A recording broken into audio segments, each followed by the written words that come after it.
நான் ஆளப்போவதில்லை. எனக்கு அந்த ஆசையும் இல்லை. அந்த ஆசை இருந்திருந்தால் நான் இந்தியாவிலே கவர்னராக இருந்திருப்பேன், அல்லது இந்தியாவிலே பல முறை அமைச்சராக இருந்திருப்பேன், தமிழ்நாட்டையும் ஆண்டிருப்பேன், எல்லாவற்றையும் செய்திருப்பேன். ஆனால் எனக்கு அந்த ஆசை இல்லாமல் போய்விட்டது. என்றும் நான் தெளிவாக இருக்கிறேன், உறுதியாக இருக்கிறேன். என்னிடம் வருகிறவர்களை சொல்லுவேன், தம்பி உன் கையை காட்டு, உனக்கு வலிக்கிறதா என்று சொன்னால் விட்டு விடுகிறேன். ஐயோ ஐயா விட்டுடுங்க விட்டுடுங்க என்று சில பேர் கதறிக்கொண்டு ஓடினார்கள். அவ்வளவு பலமாக இருக்கிறேன் நான். தனியாக நின்று யானை சின்னத்தில் நின்று 4 தொகுதிகளை வெற்றி பெற்றோம். அன்று 4 தொகுதிகளை வெற்றி பெற்றோம். இன்று கூட்டணியிலே சேர்ந்து 5 தொகுதியில் வெற்றி பெற்றோம். இது நமக்கு வெக்கமாக இல்லையா? அசிங்கமாக இல்லையா? கோபம் வரலையா? கோபம் வரலையா? வரலையே. ஏன்னா அவன் நம்மாலேயே காட்டி கொடுத்துட்டோம். நம்மால் நமக்கே ஓட்டு போடலை. என்ன செய்யுது? அதனாலே இனி அப்படி இருக்கக்கூடாது. அப்படி நீங்கள் ஏதாவது இருந்தீர்கள் வந்தால் உங்கள் ஒவ்வொருவருடைய கணக்கையும் முடித்து விடுவேன். கணக்கையும் முடித்து விடுவேன் என்று சொன்னால் என்ன அர்த்தம்? உங்கள் பொறுப்புகள் உங்களிடம் இருக்காது. வேறொரு நல்ல பையனை, ரியல் எஸ்டேட்டு, செல்ஃபோன் வச்சில்லாத ஒரு நல்ல பையனை, குடிக்காத பையனை, நீ தாண்டா மாவட்டம், நீ தாண்டா எல்லாம் அப்படின்னு சொல்லு. எம்எல்ஏ என்று பார்க்க மாட்டேன். எம்எல்ஏன்னா தூக்கி கடலில் வீசிடுவேன். இந்த வங்க கடல் அல்லது ஏதாவது கடல், அதோடு அவன் போனான். இந்த 3 எழுத்து போட்டுன்னு பழைய இது முடிஞ்ச பிறகு இது முடிய போகுது. அதன் பிறகு போட்டுன்னு வீட்டில் இருப்பான். ஏனென்றால் உங்களுடைய கணக்கு பார்க்கப்படுகிறது.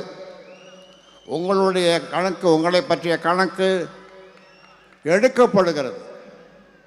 சும்மா ஏமாத்திட்டு நான் கோட்டைக்கு போவேன்னா எங்கே போகிறது? கோட்டை போய் கிட்ட நின்று வெளியில் நின்று பார்த்துட்டு வரலாம். உங்களை நம்பி தேர்தலில் இறங்கினால் அவ்வளோ 10.5 10.5 10.5ன்னு சொல்லிகிட்டே இருக்கீங்களே தவிர அவங்க கொடுக்குற மாதிரி இல்லை. அதனால் போராட்டத்தை அறிவியுங்கள்.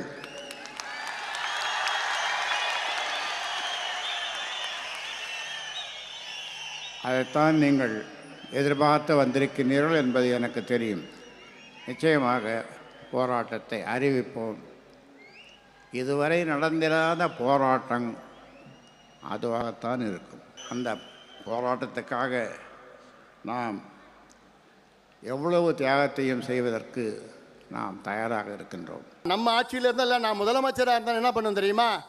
ஒரு உதாரணம், என்னுடைய ஆசை சென்னையிலுக்கும் கன்னியாகுமரிக்கும் ஒரு 10 வழி சாலை போடணும். சென்னைக்கும் கன்னியாகுமரிக்கும் 10 வழி சாலை, கிரீன்ஃபீல்டு. அது எப்படி நான் செய்வேன்னா, நிலத்தை நான் போய் விவசாயிடம் கேட்பேன். ஏன்னா இது அவசியமானது என்று கேட்டு அந்த விவசாயி நிலத்தை கொடுத்தாங்கன்னா அந்த விவசாயியை இந்த திட்டத்தில் ஒரு பங்குதாரராக நான் சேர்ப்பேன். ஒரு ஸ்டேக் ஹோல்டர்னா அந்த நிலம் எவ்வளோ கொடுக்குறாங்களோ அந்த திட்டத்திற்கு அவங்களும் பங்குதாரர், ஷேர் ஹோல்டர். அவங்களுக்கு மாதம் அவங்க பேங்க்கில் போய் பணம் போய் சேரும். இந்த டோல்கேட்டில் கலெக்ட் பண்ணுறான் பாரு காசு, எவ்வளோ கோடிக்கணக்கான, ஆயிரக்கணக்கான கோடி, அதில் 3ல் 1 பங்கு கொடுத்து நிலம் கொடுத்த விவசாயிக்கு மாதம் போய் சேரும். இதைத்தான் செயல்படுத்த வேண்டிய இவ்வளோ திட்டம் இருக்குயா எங்ககிட்ட, எவ்வளோ திட்டம் இருக்கு. ஆனால் அந்த அதிகாரம் தான் கிடையாது. நீங்கள் மட்டும் நினச்சி அந்த அதிகாரத்தை நீங்கள் மட்டும் கொடுத்தீங்கன்னா தமிழ்நாட்டை சிங்கப்பூருக்கு நிகராக எங்களால் மாற்ற முடியும். அது எங்களால் மட்டும்தான் முடியும், நம்மளால் மட்டும்தான் முடியும்.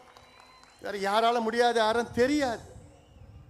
ராத்திரி 2 மணிக்கு என்னை எழுப்பிட்டு, ஏய் தமிழ்நாட்டில் என்ன பிரச்சனை இருக்குது ராமநாதபுரம் மாவட்டத்தில் என்ன பிரச்சனை இருக்குன்னா 2 மணிக்கு நான் சொல்லுவேன், நான் ராமநாதபுரத்தில் இந்த பிரச்சனை, இந்த தீர்வு, அந்த பிரச்சனைக்கு தீர்வு, அந்த ராமநாதபுரத்தில் இந்த ஒன்றியத்தில் இந்த பிரச்சனை, இல்லை ஆர்எஸ் மங்கலம் ஏரியில் இந்த பிரச்சனை, இப்படியெல்லாம் என்னால் சொல்ல முடியும்.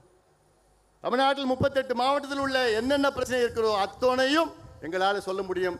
பிரச்சனை மட்டுமில்லை, அதற்கு என்ன தீர்வுன்னு சொல்ல முடியும். அதுதான் நமக்கும் மற்றவர்களுக்கும் வித்தியாசம். உடனுக்குடன் செய்திகளை தெரிந்து கொள்ள சன் நியூஸ் பெல் ஐகானை கிளிக் பண்ணுங்க.